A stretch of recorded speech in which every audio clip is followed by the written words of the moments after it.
iza kwibanda ku butabera, especially directly to justice. kubera ko ari njye ufite indangururamajwi ndagira ngo ntangire. Because I'm the one with microphone, I would like to start by asking. Mfite ibibazo bibiri nifuzaga kumubaza. I have two questions that I would like to ask you. Ikibazo cya mbere, The first question, mu bwicanyi butandukanye twagiye dukorerwa burimo ubwakozwe muri 1996, in different times of killing that has been happening since 1996, hari abana b'abanyamurenge batwawe matekwa bajyanwa muri Tanzania. there are some kids of our community have been taken as captives to Tanzania. Hashize imyaka myinshi, muri iyo myaka myinshi hamaze kugaruka abagera muri 5. It has been many years when they have been taken there, but since then up to now, there are only 5 of them who came back. Mu gihe abajyanwe mateka bageraga mu 159. And yet, those who have been taken to be captives are around 150 something. Ikibazo cyanje ni iki twakora kugira ngo abo bakiri mu bunyage babashe kugaruka mu miryango yabo. So my question is directly, what can we do for the whole number of those who have been taken there to come back in a whole number? Ikibazo cya kabiri, The second question, hashize imyaka 21 ubwicanyi bwakorewe abanyamurenge mu Gatumba bubaye. it has been 21 years when the killing of Banyamulenge, the massacre in Gatumba happened. Bari mu buhungiro aho bahawe ubuhungiro n'igihugu cy'u Burundi.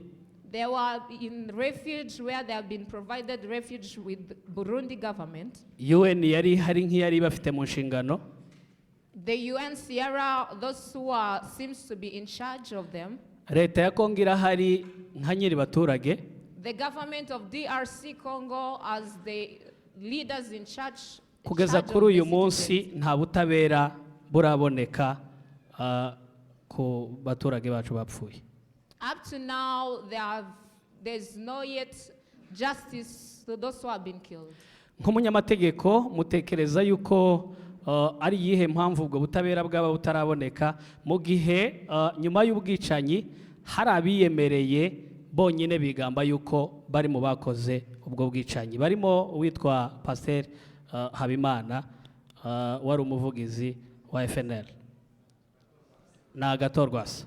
So I ask you as a lawyer, what this which is happening even after the killing, there are those who are boasting full that they are the one and accepting that they are the one who did it.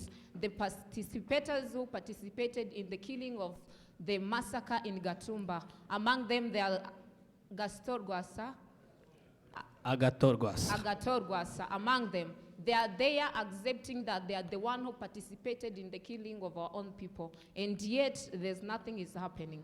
Turaza kwakira abandi bantu nka babiri cyangwa batatu bari bubaze hanyuma umutumirwa aze gusubiriza icyarimwe. So we are going to welcome other 1 or 2 people asking question to you, and then you answer it together. Yes, ndagira ngo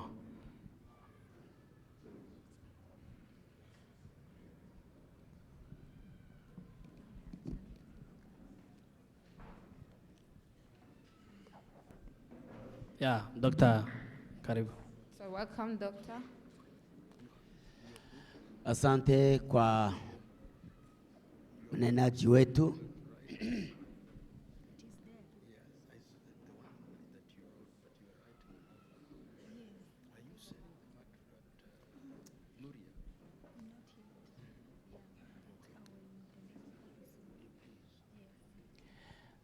Asante kwa mnenaji wetu. Naitwa Dr. Benjamin. Ni mojawapo wa marefugee hapa Kenya. Swali langu ni kama vile lake, lakini nitaendelea kidogo. Yeye ameuliza kuhusu mauaji ya Gatumba, lakini mimi nitajaribu kuendea kidogo kuhusu mauaji ya East Africa Community. Katika karibu kila nchi ya Afrika Mashariki au Afrika Central kuna mauaji ya aina hii. Inaweza kuwa si open kama hii ya Rwanda, lakini kila nchi hapa, hata Kenya hapa, Afrika ingine kama East Africa, Uganda, South Sudan, tunasikia kila wakati kuna mauaji. Na huku kwa upande mwingine kuna mahakama ya Afrika. Na hii mahakama ya Afrika tunasikia kwamba inatenda kazi kila wakati, na kuna ukweli, maloya walijifunza vizuri mpaka leo. Kitu gani kinafanya mahakama hii isitende kazi? Asante. Nijibu haya. Kwanza kabisa, mimi na wengine tunahusika kutoka katika mataifa mbalimbali. Tayari tumeunda jopo ya kushughulikia mambo kama haya, na hivi karibuni tuliwasilisha kesi hapa Kenya ili kujaribu kama mahakama inaweza kusaidia. Kuna jamaa mmoja ambaye alishikwa hapa Kenya kutoka Nigeria, anaitwa Nnamdi Kanu. Tuliwasilisha kesi hiyo na tumepata uamuzi, na serikali ya Kenya ikapatwa na hatia, na mteja wetu amepewa milioni 10 za Kenya. Ilikuwa ni katika harakati za kujaribu kama mahakama ya nyumbani yanaweza kufanya hiyo, kitu ambacho Waingereza katika nchi ya Uhispania wanaita universal jurisdiction, ya kwamba popote ulipo, kama wewe ni mtu ambaye unatuhumiwa, unaweza kushughulikiwa. Kwa hivi sasa tuna jopo la mawakili ambayo tumeiunda kwa minajili ya kushughulikia mauaji haya. Kilichoko ni ya kwamba sheria hizi ambazo tulizirithi au tuliridhishwa na wakoloni zinachukua muda. Kumbukeni yale ambayo yalifanyika katika mahakama ya Rwanda katika Arusha kule. Mahakama ya jinai ya Arusha, hakuna chochote, ilichukua muda. Kwa hivyo sisi kama Waafrika lazima tuwe na mbinu mbadala ya kushughulikia mambo kama haya. Mimi na mwenzangu tumeandikia kuhusu Gachacha. Tujiulize, labda Gachacha ni njia mojawapo, ili mtu akija akikiri, akija akisema mimi nilihusika katika mauaji, na wakishafanya hivyo huwa wanasema ya kwamba shetani aliwaingia. Wengi wao tu wanalaumu shetani, hawajilaumu wenyewe. Lakini waje tuwajue na waombe msamaha, kisha washughulikiwe kwa minajili ya sheria. Tunapendekeza njia hiyo. Pia tunapendekeza njia aliyoitumia Msumbiji Samora Machel. Watu wote ambao walihusika katika mauaji wakati wa vita vya ukombozi, picha zao ziliwekwa hadharani ili wajulikane ya kwamba wao walikuwa masaliti na wauaji. Hatimaye walikiri. Hiyo pia ni njia mbadala. Kwa hivyo kuna mbinu tofauti na hao wenzangu ambao nahusika nao. Tutajumuika kwa kuwa tumekuwa na mauaji kama ulivyosema Rwanda, tumekuwa na mauaji kama ulivyosema Burundi na inaendelea. Tumekuwa na mauaji ya Wagala hapa nchini Kenya, tumekuwa na mauaji kule Somalia na bado inaendelea.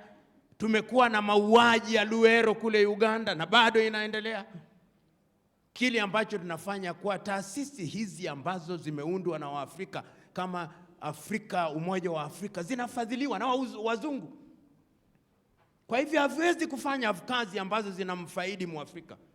Tunaanza. Kama tutafaulu ni swali nyingine, lakini tuanze. Tusilalamike kila kukicha, tulalamike na tutekeleze. Na wengine wetu tayari tumeanza kazi hiyo. Kwa mateka, itakuwa ni jambo tuchukue njia tofauti tofauti. Kuna wazee hawa ambao wana uzoefu, tutumie uzoefu wao. Kama kuna vijana kama alivyosema huyu dada ambao walitekwa nyara, ni vizuri kwa majina tuwataje na tuwasilishe usaidizi kupitia kwa njia ambazo zinakubalika vya kidiplomasia, imfikie serikali husika.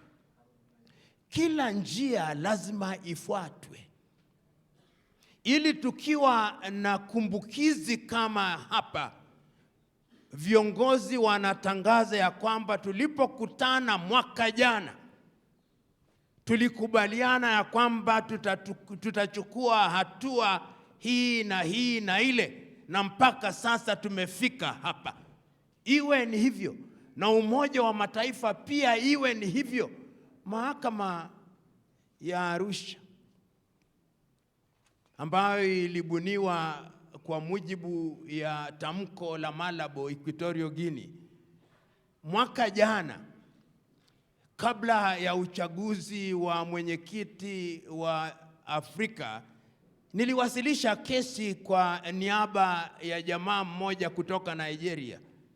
Hawahusiki. Nikawaandikia barua kali na kuwakemea, nikasema nyinyi ni kazi gani? Mnapata marupurupu na kuhudhuria mikutano. Ukipata Waafrika katika taasisi hizo, wako mkutano hadi mkutano, kongamano hadi mkongamano, warsha hadi warsha. Wakipata pocho wanaita padiem kwa lugha ya Ung'eng'e. Hiyo ndio kazi wanafanya hii. Kwa hivyo jukumu ni letu na kuelewa. Hata sasa si hao wenzetu wa Israeli wanapigana vita kwa kuwa watu wao walitekwa nyara, wanapigana vita kwa mwaka. Nigeria kuna wasichana ambao walitekwa nyara wa Chibok. Hawa Israeli baada ya mauaji ya mwaka 1940 hawajahurumia mtu, wanawasaka watu ambao wana miaka 100, wanasakwa mpaka Argentina. Tuwasake hawa na ijulikane familia zao ziko, watuambie wako wapi. Vyombo vya habari, kama iwe ni vyombo vya habari vya Burundi, vyombo vya habari vya kongamano, iwe na dakika 2 kila siku wakikumbusha watu. Hivi ni vitu ambavyo vinaweza kufanyika. Iwe katika kila siku wanasema tulipoteza watu hawa. Ili ni jambo ambalo lazima liwe katika nyoyo zetu na katika bongo zetu. Hivyo ndivyo itakavyofaa mhubiri. Tuandike mabarua. Mimi ni mwandikaji barua, nikilalamika kila kukicha, kila jambo kama mzalendo naandika barua. Rafiki yangu mmoja akaniambia, "Je, wanakujibu?" Nikamwambia, "Huyu Paulo alipoandikia wa Galatia walimjibu?" Walimjibu. Hakuna katika Biblia umeona jibu la Wagalatia kwa Paulo. Hakuna. Jukumu letu ni kuandika na kuandika ili vizazi vya kesho vitambue ya kwamba vitu hivi vilifanyika. Hivyo ndivyo ilivyo, na nina hakika tutachangia, vizazi vijavyo vitachangia, na hivi vitu tusivisahau. Kuna mwanadada hapa ameandika kitabu. Wengi waandike vitabu kwa mitazamo yao tofauti ili watu wakumbuke. Si kazi rahisi mchungaji, na wakati mwingine jeraha ambazo tunazizungumzia sio za kuonekana, ni za hapa, ni vidonda ambavyo havitibiki. Watu wana ndoto ambazo uzielewi. Watoto ambao wamelemaa, hawezi kusoma kwa sababu ya mambo kama haya. Ni mayatima. Si jambo rahisi. Najua hapa si jambo rahisi kuishi ugenini. Si jambo rahisi. Huna ajira. Huna mapato. Wakati mwingine kuna matusi. Rudi kwenu. Nasikia mnajua mnafuata kama hayo. Mnayapata. Ukishikwa unataka utoe hongo. La usivyo tutakurudisha kwenu. Mwafrika, polisi wa Kiafrika anakuambia hivyo. Ukifanya biashara, wakija kwako wanasema hebu toa kipande chako. Ukitoa alien wanasema kumbe wewe Mrundi, huyu wewe Mrwanda, wewe Mkongamani, mnasumbua watu hapa. Hujasumbua mtu. Haya yote mnayapitia. Mnayapitia. Lakini pia Wakenya si wabaya.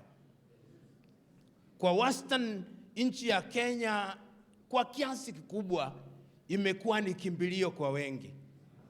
Kwa hivyo pia tukikashifu na tupongeze.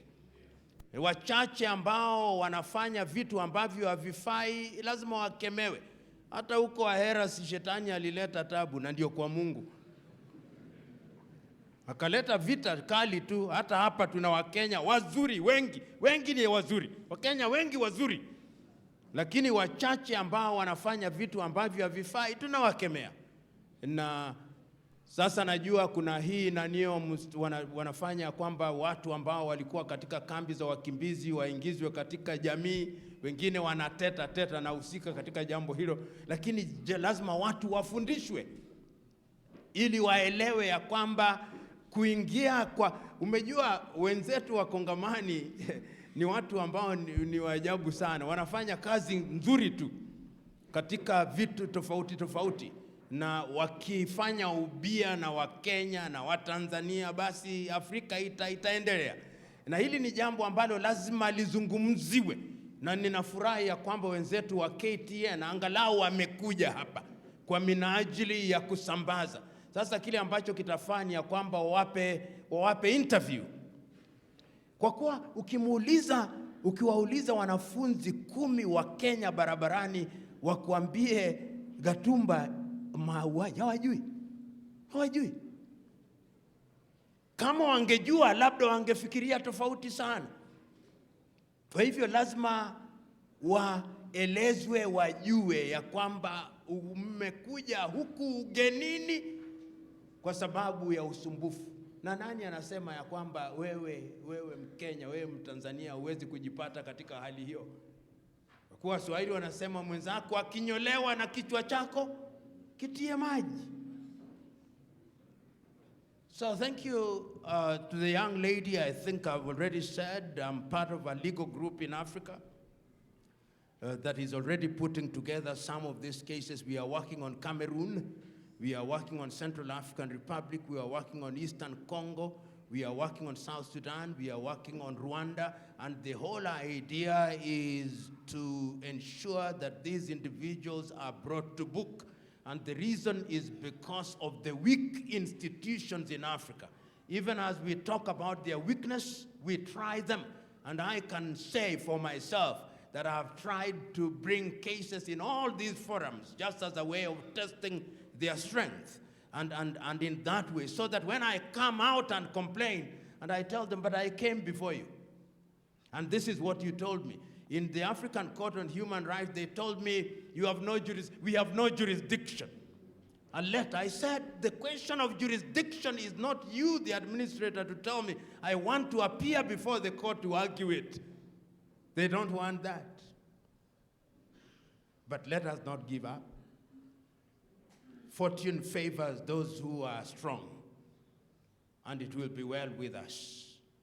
Let us keep on keeping on. God bless you. God bless. Sorry. Yeah, thank you. That's the question. Yes, please. Asante. Nilikuwa na swali la mwisho na linatokana na lile unatoka kujibu. Tunawapongeza kwanza wanasheria wa East Africa Community wakiongozwa na wewe mwenyewe Lumumba, na tunasikia habari zako, tunajua vizuri zaidi wanaokujua ni wengi kuliko wewe unaowajua.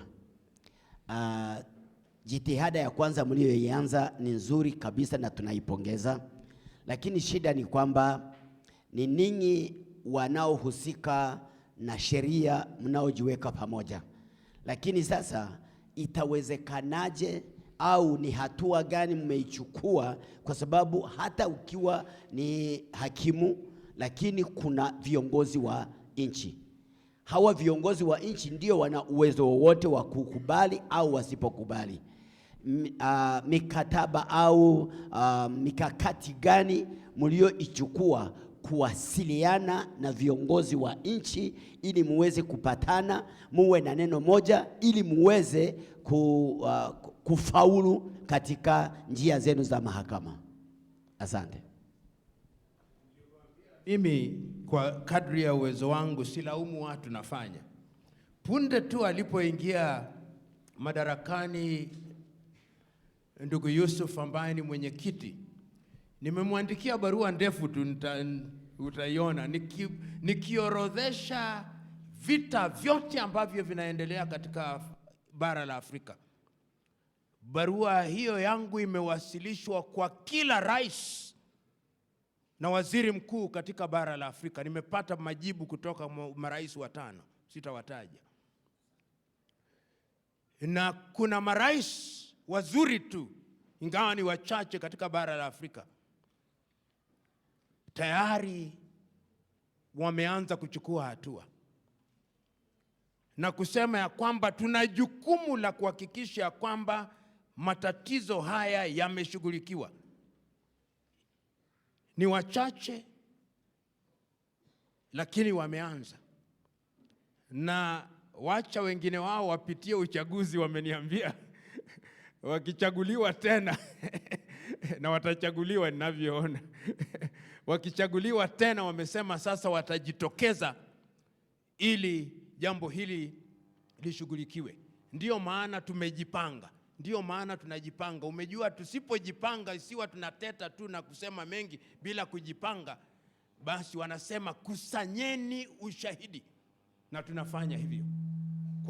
Nitakueleza kwa mwisho, vijana wetu ambao wanatafuta ushahidi, mwezi huu tayari wamepitia nchi 14 katika bara la Afrika wakizungumza na watu, na ripoti yao itakuwa ni ripoti ya wazi baada ya miezi 3. Asante. Asante sana, asante sana. Thank you so much. Thank you so much. Na tumefurahi kuwa pamoja na journalist kutoka KTN. Kushimiye kubana n'umunyamakuru kuva muri KTN. Najua Wakenya wengi watajua ni nini ambayo imetendeka hapo kwetu. Twizeye ko abanyagihugu bakino gihugu baza kumenya ikiri kuba mu bwoko bwacu. Na tena tumefurahi kukuja kwa mmoja ambaye anawakilisha parliament ya East Africa. Kandi twishimiye kubana n'uwaje ahagarariye East Africa Parliament. Waje ahagarariye departement ya East Africa. Twishimiye kubana namwe, mwakoze cyane kuza. Thank you so much. We are happy to be together with you today. Kama vile tumesema, hawa watoto ambao wamebebwa mateka, kuna yule ambao amerudi. Nkuko twabivuze, mu batwawe mateka Tanzania hari umwe wagarutse. Nataka tusikie testimony kidogo. Dushaka kumva ubuhamya bwiwe gato. Reka nsabe abahagarariye abacikacumu babigogo baze, hanyuma twumve umutanga buhamya. Let us request those who are in charge and the leaders of the survivors from Obibogobogo to step in front as we listen to the testimony. Muraza kumva uburyo bajyanywe mateka. You will listen how they have been taken as the captives. Uburyo yagarutse n'uburyo abandi bamwe bakiriyo. The way they came back, and also the way others are still there.